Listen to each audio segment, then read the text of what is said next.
बात 30 सितंबर 2008 की है। तब आज का India today news channel headlines today हुआ करता था और उसी हेडलाइंस टुडे में एक होनहार प्रोड्यूसर थी। नाम था सौम्या विश्वनाथन। उस रात सौम्या दफ्तर से घर जा रही थी, तभी अचानक उनका कत्ल कर दिया गया। आज पूरे 15 साल बाद सौम्या के कत्ल के सिलसिले में दिल्ली की एक अदालत ने अपना फैसला सुनाया है। सौम्या के कत्ल के लिए 4 लोगों को दोषी ठहराया। अब सजा का ऐलान 26 अक्टूबर को होगा।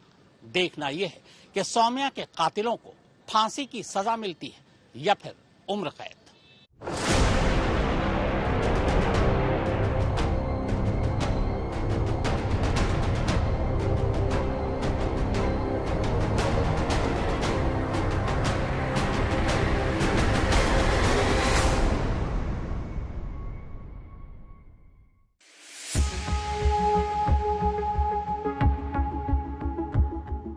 सितंबर 2008 की उस रात महाराष्ट्र और गुजरात में सीरियल धमाकों से जुड़ी खबरें तैयार करने के बाद सौम्या घर जाने से पहले अपना आई कार्ड पंच करती है। तब घड़ी में वक्त हुआ था 3:02। इसके बाद वो चौथी मंजिल से लिफ्ट पकड़कर ग्राउंड फ्लोर पर उतरती है।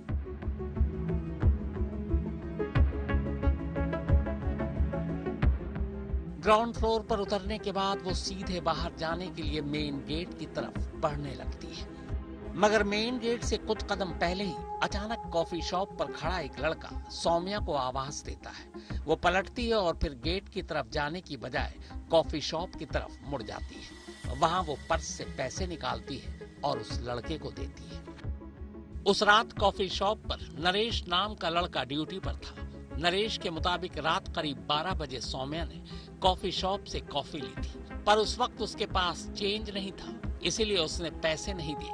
घर जाते वक्त वो उसी कॉफी के 20 रुपए देने के लिए वहां रुकी थी। नरेश को 20 रुपए देने के बाद सौम्या मेन गेट से बाहर निकलती है और पार्किंग की तरफ बढ़ जाती है।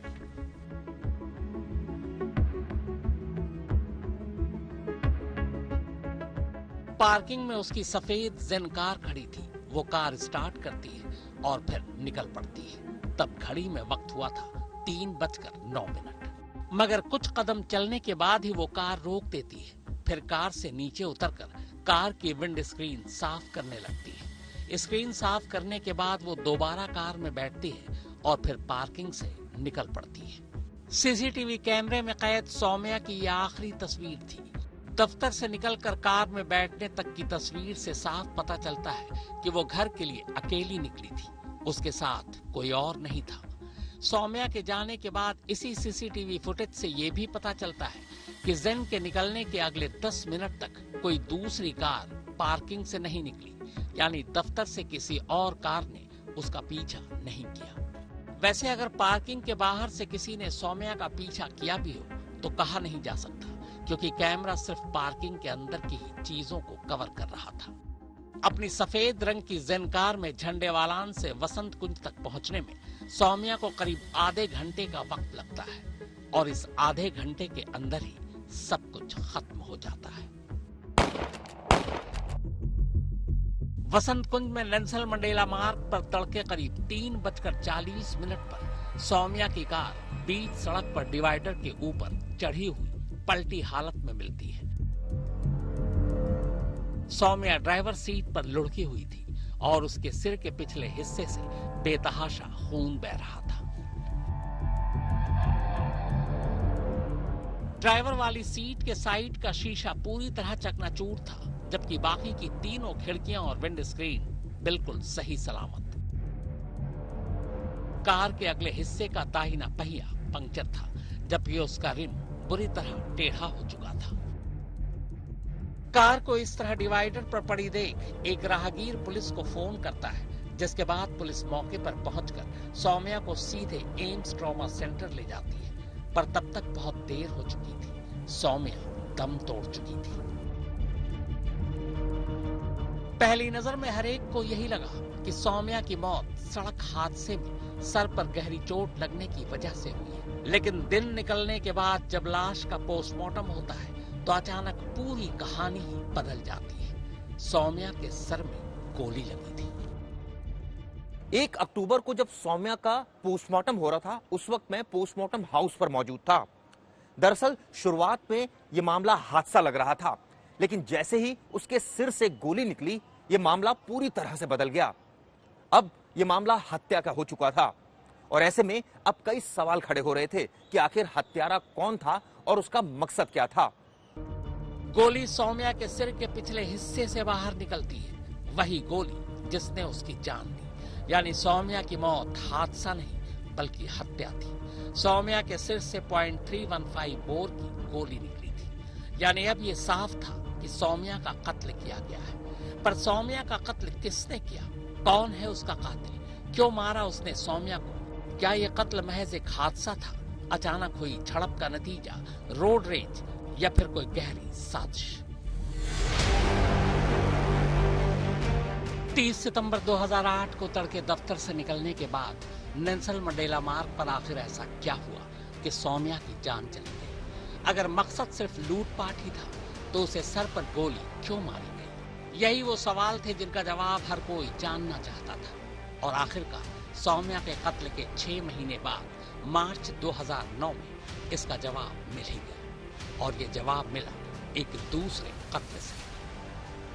दरअसल दिल्ली के उसी इलाके में सौम्या के कत्ल के 6 महीने बाद 18 मार्च 2009 को एक और कत्ल होता है। इस बार कत्ल जिगीशा घोष नाम की एक लड़की का हुआ था। जिगीशा को भी गोली मारी गई थी। कत्ल के दोनों ही मामले में कई बातें शुरुआत से ही एक जैसी थी। मिसाल के तौर पर सौम्या और जिगीशा दोनों के कत्ल रात के आखिरी पहर में हुए। दोनों साउथ दिल्ली के एक ही इलाके वसंत कुंज की रहने वाली थी। बस फर्क इतना था कि सौम्या को सड़क पर गाड़ी चलाते हुए गोली मारी गई, जबकि जिगीशा को वसंत कुंज में उसके घर के बाहर गाड़ी से उतरते हुए अगवा करने के बाद। पुलिस को पहला सुराग मिला जिगीशा के सामान से गायब एटीएम और क्रेडिट कार्ड के जरिए। पुलिस ने जब ये कार्ड ट्रैक किए तो मालूम हुआ कि 19 मार्च की सुबह यानी जिगीशा के गायब होने के फौरन बाद उसका एटीएम कार्ड इस्तेमाल कर 2 किश्तों में कुल 25,000 रुपए निकाले गए। इसके बाद 19 मार्च की दोपहर जिगीशा का क्रेडिट कार्ड इस्तेमाल कर साउथ दिल्ली की कुछ दुकानों से 70,000 रुपए की खरीदारी की गई, जिनमें महंगे धूप के चश्मे, कलाई घड़ियां और जूते शामिल थे। पुलिस इन्हीं सुरागों के जरिए पहले आरोपियों की सीसीटीवी फुटेज और फिर उन तक पहुंच गई। पकड़ में आए चारों आरोपी रवि कपूर, बलजीत, अमित और अजय ने जिगीशा के कत्ल का जुर्म कबूल कर लिया और वो गाड़ी भी बरामद कर ली जिसका इस्तेमाल जिगीशा के अपहरण में किया गया था। लेकिन पुलिस को इन आरोपियों से अभी भी और खुलासों की उम्मीद थी। चूंकि ये सभी साउथ दिल्ली के रहने वाले थे, लिहाजा पुलिस ने इनसे बीते दिनों हुई दूसरी वारदातों पर भी पूछताछ शुरू कर दी और तभी उसे वो सुराग मिल गया जिसकी पुलिस को जरा भी उम्मीद नहीं थी। आरोपियों ने 6 महीने पहले सौम्या विश्वनाथन के कत्ल की बात भी कबूल कर ली। फिर कातिलों ने सौम्या के कत्ल की पूरी कहानी सुनाई। सौम्या जिस वक्त नेल्सन मंडेला मार्ग से गुजर रही थी, तभी सुनसान सड़क पर एक वैगनार भी वहां से जा रही थी। वैगनार में रवि कपूर और उसके 3 साथी सवार थे, सभी नशे में धुत थे। ये चारों पीवीआर प्रिया के पास से शराब पीकर लौट रहे थे। ठीक तभी रवि को सौम्या की कार दिखाई दी। सौम्या को अकेला जाते देख रवि कपूर ने अपने साथियों से कहा कि चलो इसको लूटते हैं। इसके बाद उन्होंने अपनी कार सौम्या के कार के बराबर दौड़ानी शुरू कर दी। इस पर सौम्या ने अपनी कार की रफ्तार बढ़ा दी। सौम्या के आगे निकल जाने पर रवि को अचानक गुस्सा आ गया।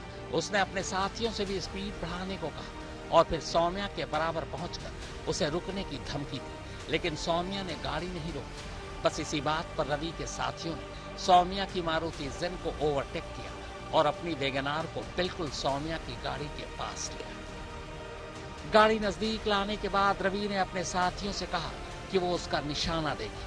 दरअसल रवि वारदात से कुछ दिन पहले ही 315 बोर का नया कट्टा खरीद कर लाया था। इसके बाद अपने साथियों को अपना निशाना दिखाने के लिए रवि ने सौम्या की तरफ कट्टा तान दिया। बदकिस्मती से गोली सीधे सौम्या के सिर के पिछले हिस्से में जा लगी। गोली लगते ही सौम्या की गाड़ी का संतुलन बिगड़ गया और कार जाकर डिवाइडर से टकरा गई। पर दूसरी तरफ गोली मारने के बाद भी हत्यारे भागे नहीं, बल्कि आगे से यू टर्न लेकर वापस आए और फिर सौम्या की गाड़ी के पास अपनी कार रोक दी। लेकिन जब उन्होंने देखा कि उसके सिर से खून बह रहा है और वो होश में नहीं है, तो वो घबरा गए और फिर वहां से सीधे सरिता विहार की तरफ भाग निकले। अनीशा माथुर के साथ संजय शर्मा, दिल्ली आज तक। तो 6 महीने बाद एक दूसरे कत्ल ने सौम्या के कत्ल का राज खोल दिया। अब कातिल पूरी कहानी सुन रहा था, पर कमाल देखिए कि 4 कातिलों में से एक कातिल कोई और नहीं बल्कि उसी इलाके की पुलिस का मुखबिर था जिस इलाके में सौम्या का कत्ल हुआ। इतना ही नहीं, इसी कातिल से दिल्ली पुलिस सौम्या के कत्ल को सुलझाने के लिए मदद तक मांग रही थी।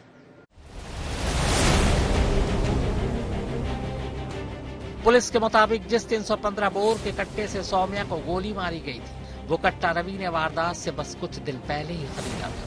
पुलिस ने वो कट्टा और कट्टे से चली गोली के खोखे बरामद कर लिए थे। सौम्या के जिन कातिलों ने दिल्ली पुलिस को पूरे 6 महीने तक छकाए रखा, उनमें से एक रवि कपूर कोई और नहीं बल्कि दिल्ली पुलिस का ही एक मुखबिर निकला। एक ऐसा मुखबिर जिसकी पहली मुलाकात पुलिस से तब हुई जब उसने पहला जुर्म किया था। इसके बाद जुर्म के रास्ते पर चलते हुए वो कई बार पुलिस के हाथ चढ़ा और फिर पुलिस से उसकी नजदीकियां इतनी बढ़ गई कि वो अंधेरे में जुर्म करने लगा और उजाले में मुखबिर। कमाल देखिए कि रात को अपने हाथों से सौम्या का कत्ल करने वाला यही मुखबिर दिन में कई दिनों तक पुलिस के कहने पर उसी सौम्या के कातिल को ढूंढने का ड्रामा करता रहा। यहाँ तक कि कत्ल के अगले दिन वो पुलिस के साथ एम्स के उस ट्रॉमा सेंटर में भी गया जहाँ सौम्या की लाश रखी थी। अब 15 साल बाद उसी सौम्या मर्डर केस में दिल्ली की साकेत कोर्ट ने अपना फैसला सुनाया है। It's a relief. At least one gang has been caught. At least that much safety for the others. We have lost our daughters. So at least for others, it will be that much. I'm not saying it's going to be safe for everyone. But at least one gang shot, that's all. The maximum punishment possible. Would you be asking your lawyers or prosecution to be asking for life for death penalty? No, not for death. I would prefer life imprisonment. Why is that? Because we are undergoing life imprisonment. That's why. We have lost our daughter who will never come back. So death is very easy. I want life imprisonment. Saumya Viswanathan के माता पिता ने ये कहा है कि 15 साल इंतजार करने के बाद वो ये चाहते हैं कि इन अभियुक्तों को भी आजीवन कारावास की सजा दी जाए, इनको सारी उम्र के लिए जेल की सलाखों के पीछे भेजा जाए, क्योंकि उन लोगों ने अपने बच्चे को खोया है और उनको ऐसा लग रहा है कि पिछले 15 साल से वो भी आजीवन कारावास की सी सजा काट रहे हैं। तो वो ये चाहते हैं कि मौत की सजा की बजाय इन लोगों को लाइफ इम्प्रिजनमेंट दिया जाए। अदालत ने सौम्या के कत्ल के लिए रवि कपूर, अमित शुक्ला, बलजीत सिंह मलिक और अजय कुमार को दोषी ठहराया।